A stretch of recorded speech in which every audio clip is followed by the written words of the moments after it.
and touch the sound of silence. And in the naked light I saw 10,000 people, maybe.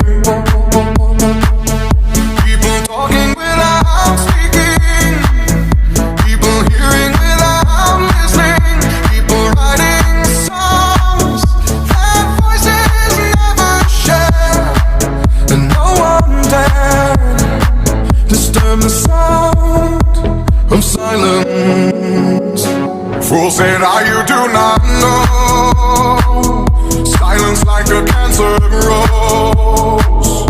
Hear my words and I might teach you. Lay my arms and I might reach you. But my words, like silent raindrops, fell and echoed in the wells of silence.